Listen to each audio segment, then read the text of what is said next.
स्थानीय महावीर कुंड, समय 5 मिनट।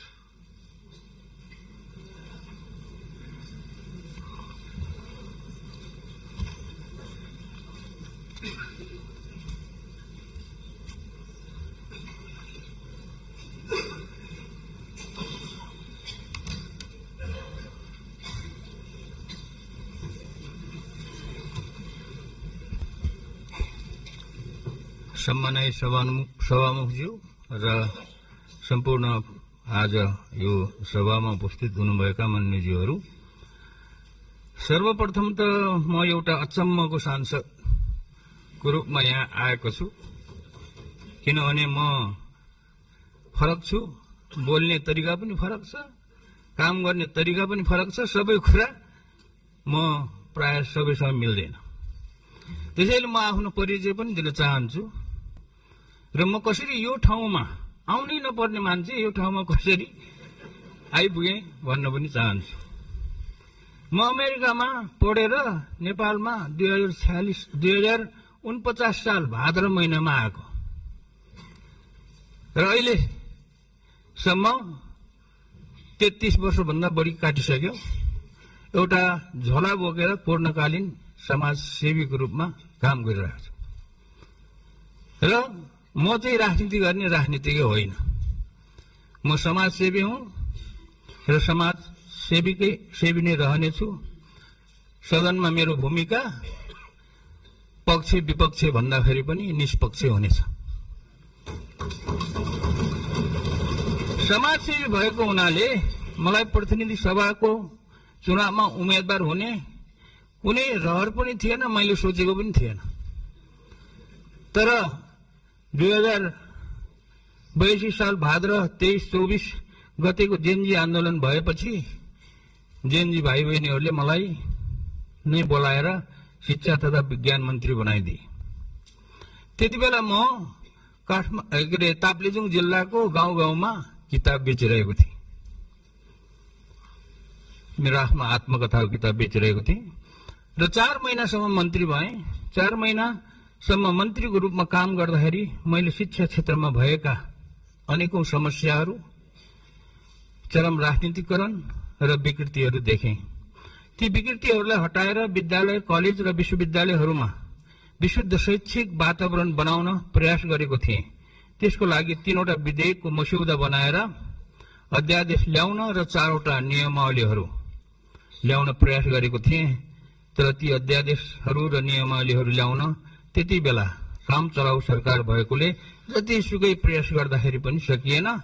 ती अध्यादेशहरू र नियमावलीहरू त्यति बेलाको मन्त्री परिषदले अनुमोदन गरेर विधायन समितिमा पठाइसकेको थियो।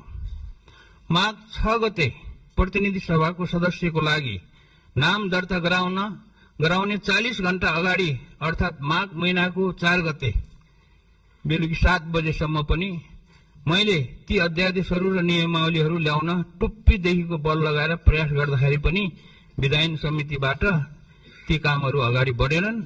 त्यसैले मैले मन्त्री पदबाट राजीनामा दिएर म्याग्दीमा स्वतन्त्र उम्मेदवारको नाम दर्ता गराउन गएको हो।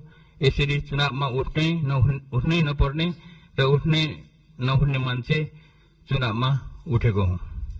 म शिक्षा मन्त्री हुँदा ल्याउन खोजेको विधेयक र नियमावलीहरू सम्माननीय प्रधानमन्त्रीज्यूको शिक्षा हेर्ने टिमलाई माननीय सदस्य धर्मकेशी मार्फत गइसकेको छ।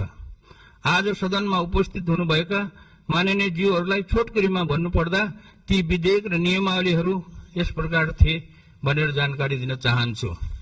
पहिलो अध्यादेश हाल भएका 18वटा विश्वविद्यालयहरूको व्यवस्थापन र सञ्चालनलाई राजनीतिकरणबाट मुक्त गरी पठन पाठनलाई प्रभावकारी बनाउन छाता कानून बनाउने थियो।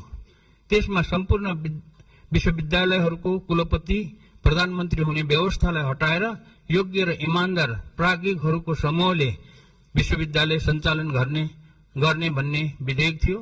विश्वविद्यालयलाई राजनीतिबाट मुक्त गर्न यो काम गर्नै पर्छ।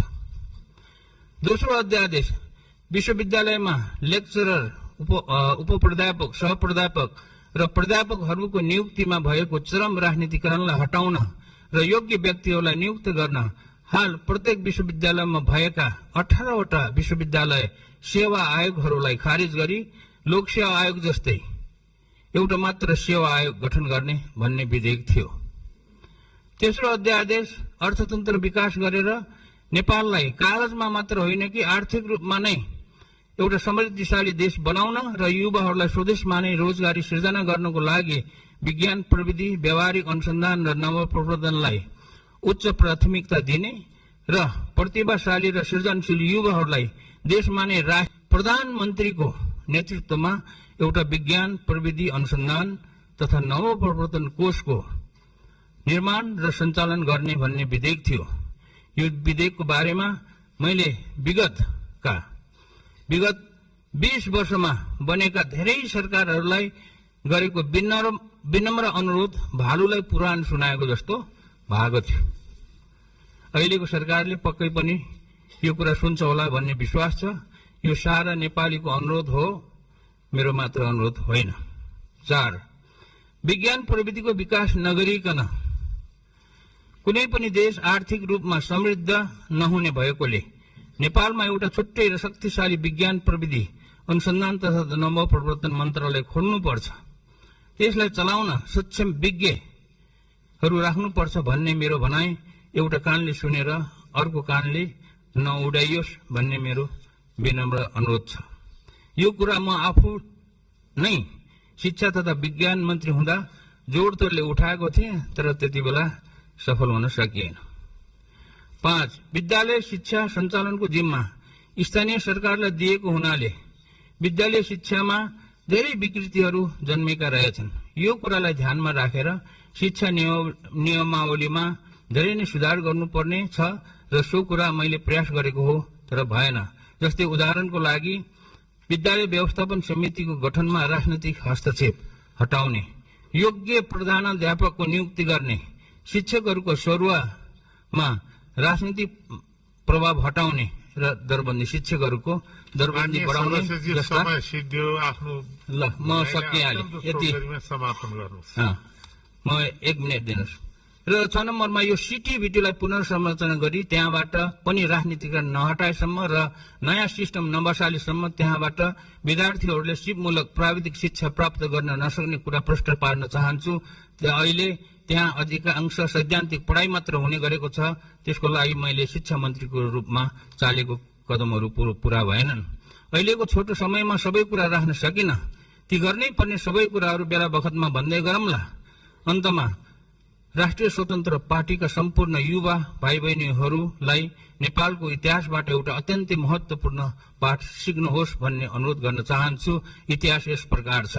नेपालीहरूलाई राजनीतिक स्वतन्त्र दिलाई नेपाललाई विश्वमा चिनिने गरेर एउटा समृद्धिशाली देश बनाउनको लागि विक्रम सम्वत 2070 सालको क्रान्ति, 2015 सालको संसदीय निर्वाचन, 2046 सालको वृहत जनआन्दोलन र 2063 सालको दोस्रो आन्दोलन शहीद मधेस आन्दोलन भएको थियो।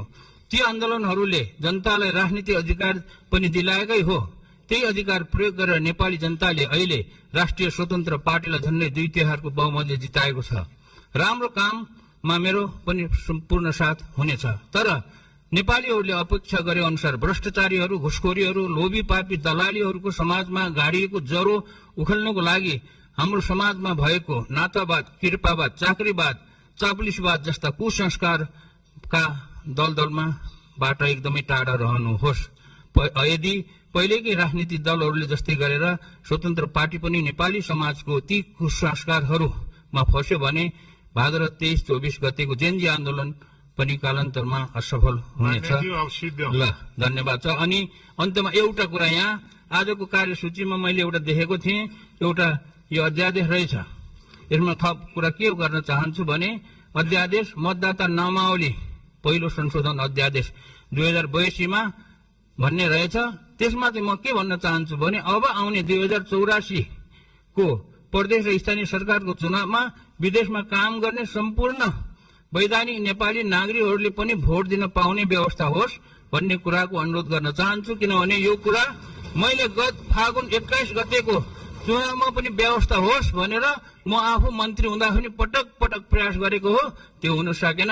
र धन्यवाद।